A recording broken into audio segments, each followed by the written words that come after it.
Selamat datang di Tidur dengan Sains. Malam ini, kita tidak akan membahas sesuatu yang mewah. Bukan bintang, bukan planet, bukan teknologi masa depan. Tapi sesuatu yang sering dianggap kotor, lengket, dan sepele, yaitu lumpur. Coba bayangkan, setelah hujan reda, tanah yang tadinya diam perlahan berubah menjadi permukaan lembut, basah, dingin, dan sedikit tenggelam saat diinjak. Rasanya biasa saja. Tapi kalau dipikir-pikir, lumpur itu sebenarnya benda yang sangat aneh. Karena lumpur bukan cuma tanah yang basah. Ia adalah pertemuan antara batu yang sudah hancur, sisa makhluk hidup, air, mineral, bakteri, dan waktu, yang semuanya bercampur menjadi sesuatu yang kelihatannya sederhana, padahal isinya seperti arsip dunia. Mungkin terdengar biasa saja, tapi lumpur menyimpan banyak cerita. Bahkan, sebagian jejak kehidupan purba justru selamat karena lumpur. Jejak kaki dinosaurus yang pernah berjalan jutaan tahun lalu bisa membeku dalam sejarah hanya karena suatu hari kakinya menginjak lumpur yang tepat dengan kadar air yang pas, lalu tertutup lapisan demi lapisan sampai akhirnya jadi fosil.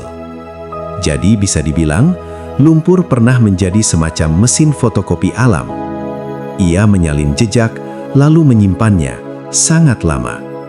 Dan bukan cuma jejak kaki, banyak fosil daun, serangga, ikan, bahkan detail kulit atau bentuk tubuh makhluk purba bisa tersimpan lebih baik di lingkungan berlumpur, karena lumpur sering punya partikel yang sangat halus, sampai bisa menutup benda dengan rapat seperti selimut tipis dari bumi.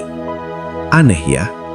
Sesuatu yang sering kita hindari karena kotor, justru sering jadi penjaga memori planet ini. Kalau kita lihat lebih dekat, lumpur juga bukan benda yang diam. Di dalam satu genggam lumpur, bisa hidup jutaan mikroorganisme. Bakteri, jamur, mikroba kecil, semuanya sibuk bekerja, meski mata kita tidak melihat apa-apa.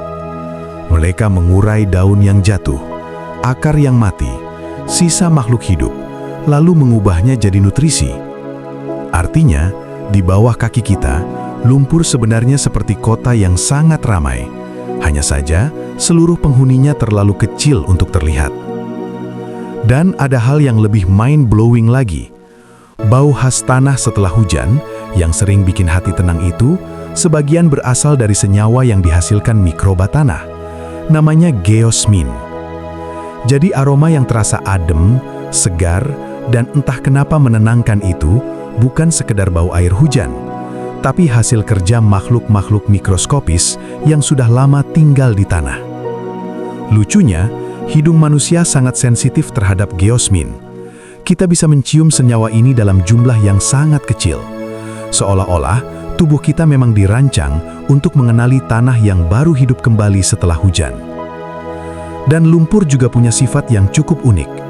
Kadang dia terasa padat, tapi saat diinjak, dia bisa seperti cairan.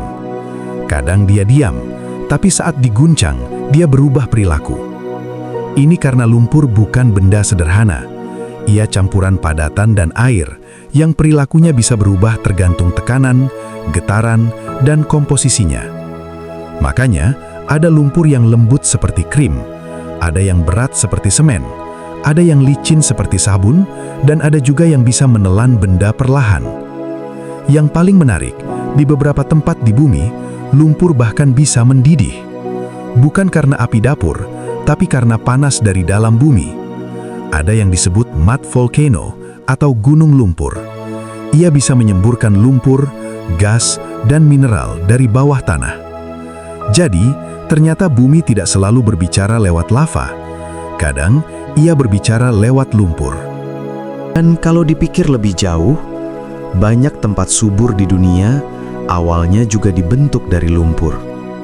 Lumpur sungai, lumpur banjir, lumpur rawa, semuanya membawa mineral halus yang sangat kaya. Ketika air surut, yang tertinggal adalah lapisan kehidupan baru. Tanaman tumbuh, serangga datang, hewan mengikuti, manusia menetap. Jadi di balik kesannya yang berantakan, lumpur sering menjadi awal dari sesuatu yang hidup. Bahkan, tubuh manusia juga punya hubungan diam-diam dengan tanah. Mineral seperti besi, magnesium, kalsium yang membantu tubuh bekerja pada akhirnya juga berasal dari bumi. Artinya, ada bagian dari kita yang secara sangat jauh pernah menjadi batu, pernah menjadi debu, pernah menjadi lumpur. Dan mungkin itu sebabnya setelah hujan, saat aroma tanah naik ke udara, ada perasaan yang susah dijelaskan. Seperti ada sesuatu yang akrab. Seperti tubuh ini mengenali rumah lamanya.